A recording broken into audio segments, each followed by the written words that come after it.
हर खबर पर होगी आपकी पकड़। डाउनलोड कीजिए एबीपी लाइव ऐप। बात कर लेते हैं बिहार की सियासत की, क्योंकि बिहार में हो रहा है लालटेन वर्सेस एलईडी। गृह मंत्री अमित शाह की कल की डिजिटल रैली से बिहार में राजनीति गर्मा गई है। देखिए, राजनीति क्यों गरमाई? क्योंकि अमित शाह ने कुछ ऐसी बात कर दी जो आरजेडी को चुभ गई। अमित शाह ने जहां लालू यादव की पार्टी पर निशाना साधते हुए कहा कि अब लालटेन का जमाना गया, वहीं आरजेडी का कहना है कि लालटेन का जमाना कभी नहीं जा सकता। लालटेन आरजेडी का चुनाव चिन्ह है। जी हाँ, आप जानते हैं इस साल बिहार में चुनाव होने हैं, यानी बिहार में इसी साल होने वाले विधानसभा चुनाव में लड़ाई पिछड़ापन बनाम विकास के मुद्दे पर होनी है।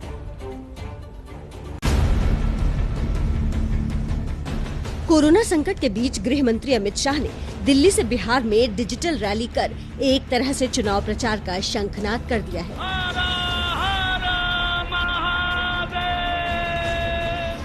अमित शाह ने पिछले 2 चुनावों में जीत के लिए बिहार के लोगों का शुक्रिया किया। साथ ही आरजेडी पर निशाना साधते हुए कहा कि लालटेन युग से अब जमाना एलईडी युग में पहुंच गया है। हम लालटेन युग से एलईडी युग तक आए हैं। लूट एंड ऑर्डर से लॉ एंड ऑर्डर तक की यात्रा हमने काटी है। लाठी राज से कानून राज तक आए हैं। जंगल राज से जनता राज तक पहुंचे हैं। बाहुबल से विकास बल तक पहुंचे हैं और चाला घोटाले से डीबीटी तक की यात्रा नरेंद्र मोदी जी ने सफलतापूर्वक काटी। दरअसल बीजेपी का कहना है कि लालू राज में बिहार का विकास होने के बजाय राज्य बदहाली की ओर गया।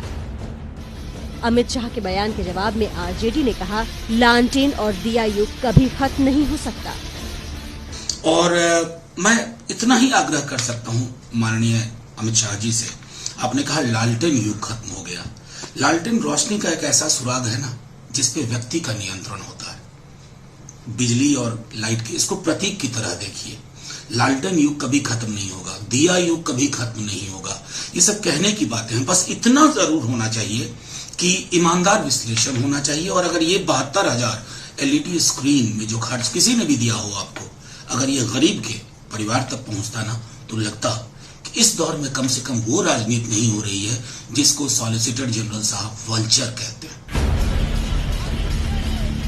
आरजेडी ने तो अमित शाह की रैली के खिलाफ सुबह से थाली और ताली बजाकर माहौल बनाना शुरू कर दिया था। बीजेपी जो है लोगों के मौत का जश्न मना रही है। लोग जो है भूख से मर रहे हैं, लोग जो है गोली से मर रहे हैं, लोग जो बेरोजगार हैं। दरअसल बिहार में इसी साल चुनाव होने हैं, इसलिए कोरोना संकट काल में भी कोई नेता सियासत का मौका नहीं छोड़ना चाहता। अमित शाह के बयानों से ऐसा लग रहा है कि बिहार में असली मुद्दा पिछड़ापन बनाम विकास ही रहने वाला है। तो आपने देखा सियासत क्या ना कराए, ताली और थाली का विरोध करने वाले ताली और थाली बजा रहे थे। चलिए बिहार विधानसभा की बात कर लेते हैं। 243 सदस्यों वाली बिहार विधानसभा की मौजूदा स्थिति क्या है ये आपको बता देते हैं। एनडीए कहां पर है और एनडीए की स्थिति आपको दिखा रहे हैं। जेडीयू 70 सीटें, बीजेपी 54 सीटों के साथ है, एलजेपी 2 सीटें और अन्य 5 है। इस तरह से एनडीए 131 सीटों के साथ बिहार विधानसभा में काबिज है। आरजेडी 80 सीटें हैं, कांग्रेस 26 सीटें हैं और हम यानी कि मांझी की 1 सीट है। और इस तरह यूपीए 107 सीटों के साथ विधानसभा में विपक्ष में काबिज है। यानी कि सबसे बड़ी पार्टी बनकर आरजेडी विपक्ष में है और जेडीयू 70 यानी कि दूसरी नंबर की पार्टी बनकर मुख्यमंत्री पद उसके पास है।